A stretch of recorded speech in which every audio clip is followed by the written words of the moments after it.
Hey, how are you? Are you feeling a little nervous? It's okay. We're in a safe space. So go ahead, get a little settled in, put the reading glasses on, and we're going to go ahead and get started. So for those of you who might be wondering why I would even put something like this together, I am an event planner, but this isn't my business. I don't provide marketing services. I don't provide technical services. And this is a little bit more out of my target demographic, let's call it. But after numerous conversations on this subject, primarily with my father, who is 78 years old, I realized that I don't think that there is a whole lot of content out there for people who need basic training on social media. That's so, just walking people through social media after a particular age where maybe you don't necessarily see the benefit to it tends to be a little bit more of a challenge, and it's more of a communication challenge than anything. So I figured I'd put this together, especially for those of you who have aged, like a glass of fine wine, but you haven't corked yet. It's good.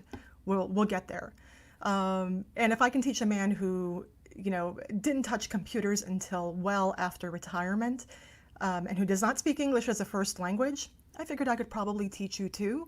And so we'll just call this a mitzvah. Now, this session is designed to provide you with a basic, better understanding, as I said, of digital platforms, how they really should be used, and how you can use them, and some additional technical information. So this is really kind of just to familiarize yourself with the different options out there. Now, for those of you who do not know me, my name is Trish Simitakos. It's a pleasure to meet you now, if I haven't met you. I have worked in the events and hospitality industry for well over 20 years.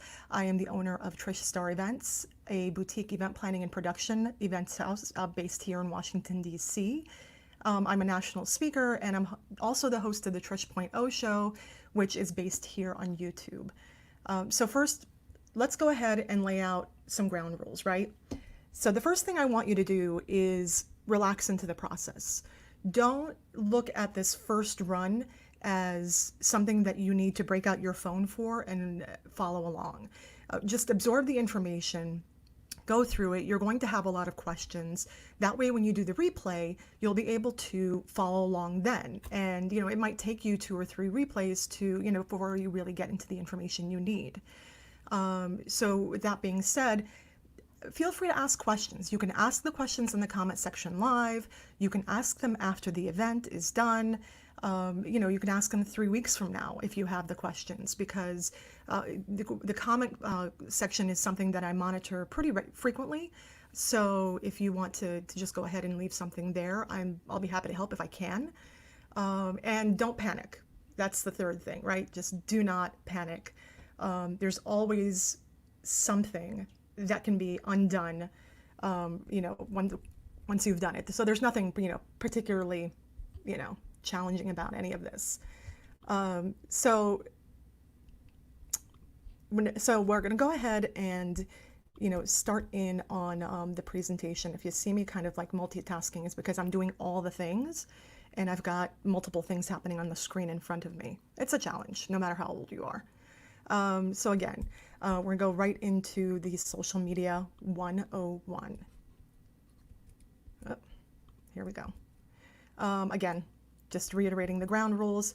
So let's talk about what social media is and what social media isn't. So Facebook and Twitter are really, at their core, networking sites, right? They're specifically designed to allow you to connect with people. You create a profile that's built around your preferences, your information, and other people find you based on that, and you connect. Pinterest, Instagram, YouTube, they seem pretty daunting, but in effect, they're just search engines. You're going to go onto these websites. I'm going to teach you how to use hashtags to search for particular pieces of information, whether it's an image, whether it's a video, and that's what you do there. You can upload your own images and video, which will enable other people to go ahead and use hashtags to search for what you have to say. So although there is the networking aspect, although there is the communication and community aspect, it's really not the dialogue that Facebook and Twitter provides. So when we're talking about search engines, right? So let's talk about search engines for just half a minute. What most people don't realize about Google is that it's the world's most popular card catalog. So you remember when you went to the library and you needed to find a book? Well, if you didn't know where to look, you would go to the card catalog, which was typically, it had 3 sections, right? You could look it up by author, you could look it by title, you could look up by subject. Then the card would give you the number, the Dewey Decimal System number, the Dewey Code, and then you would take that code and you would go find your book. Well, Google is like that thing that finds the code and retrieves the information. So if you are looking for the latest book by Simon Sinek, you would go to Google, you would type in the latest book by Simon Sinek, and that would pop up for you.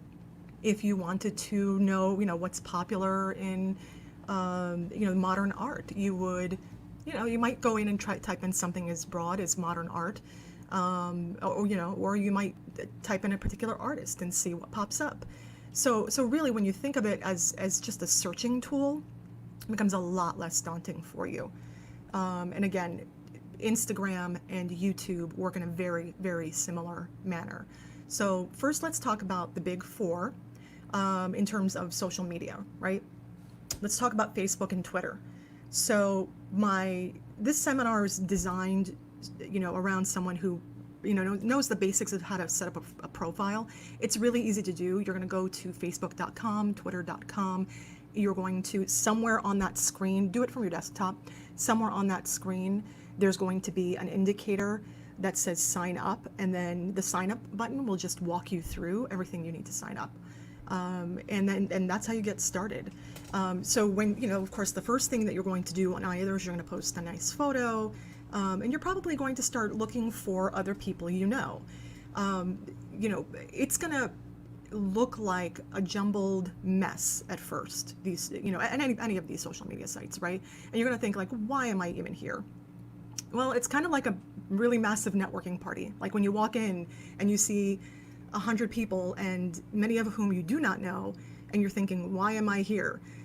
Same exact thing. Well, sure enough, you're going to see a former coworker in the corner that you want to connect with, or a cousin that you haven't seen, or you'll see some familiar faces, and then your familiar faces will start to grow. You start connecting with other people, and you can use this tool, especially for those of you who are still, in business, through Twitter and through Facebook, to form connections like you would do in real life.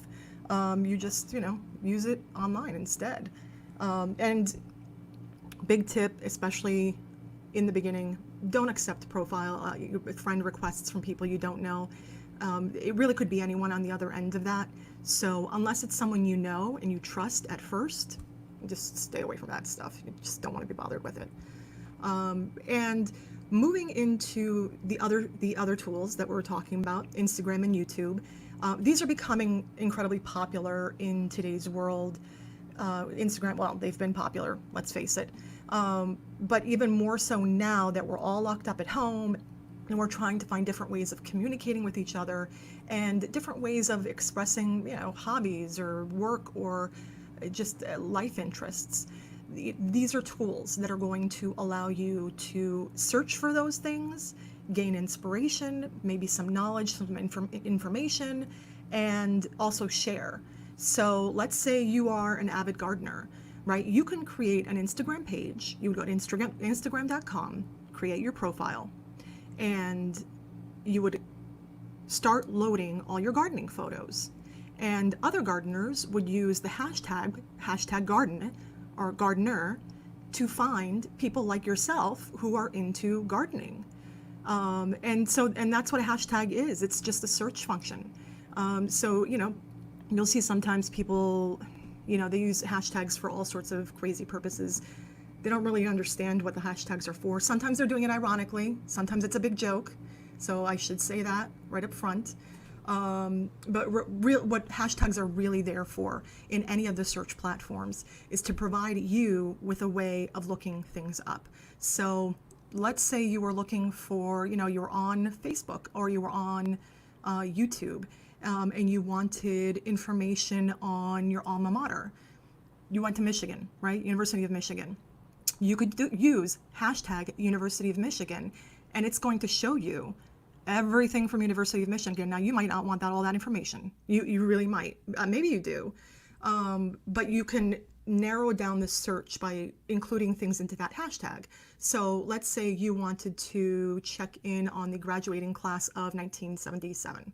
So you would type in University of Michigan, or you could type in 1977, or you could type in University of Michigan, 1977, and you could try different combinations of the words to find the information that you need. And again, when you're posting things, when you're posting photos on Instagram, maybe about some charitable work, right? You would start hashtagging, hashtag, whatever, AIDS Walk, or hashtag Pride Ride, or whatever charity is you're supporting. You would hashtag the words so that people can find you. And so in effect, this becomes like a business card, almost in effect, right? Sort of like an online type of business card for yourself or for whatever hobby you're into.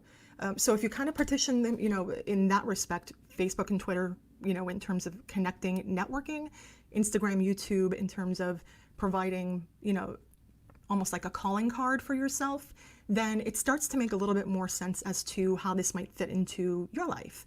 Also a great way to stalk your relatives if that's what you're into. So here's some tips.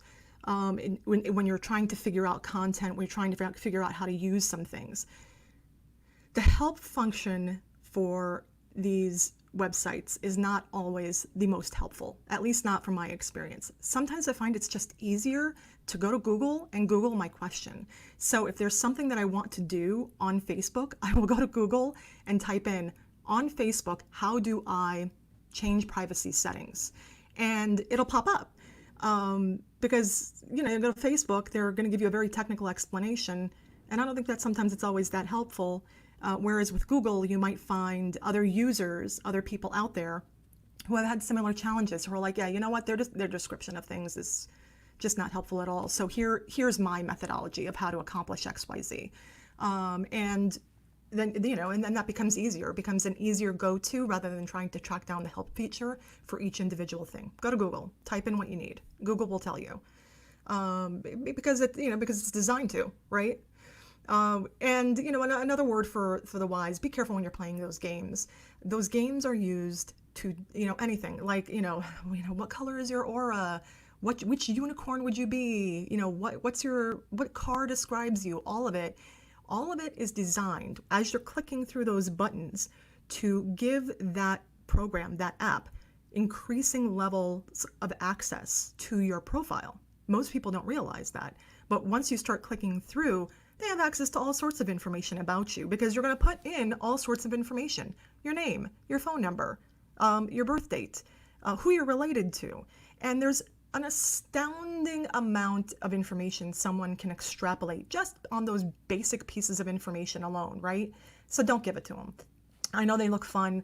I know they look like, like you want to participate and play. Just don't do it though. Just be careful with your information, that's for sure.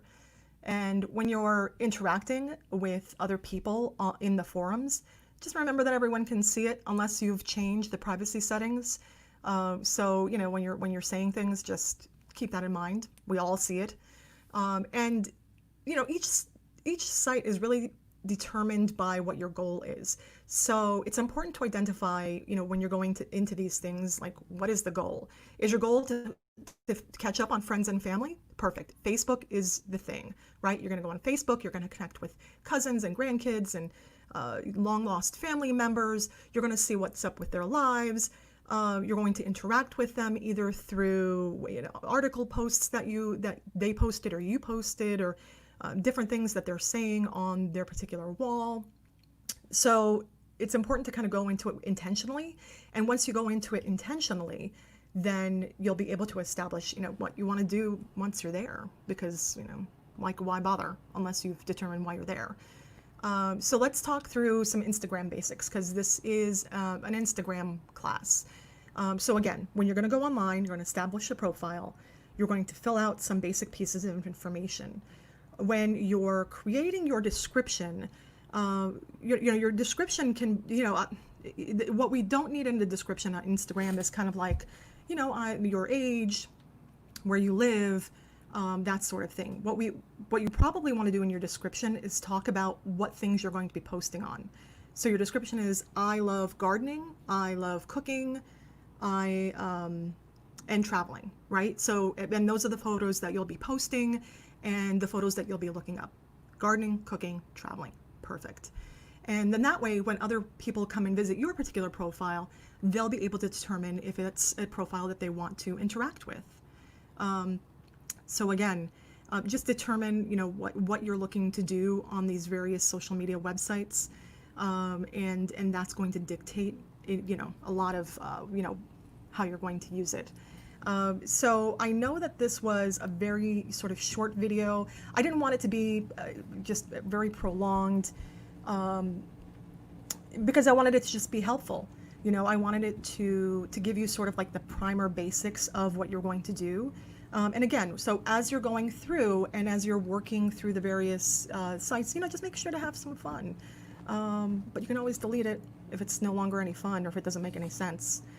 So I hope that little like social media 101 was helpful for you. And again, make sure to drop some comments and leave me any sort of questions you'd like. Thank you, and I hope you're enjoying your day. Bye-bye.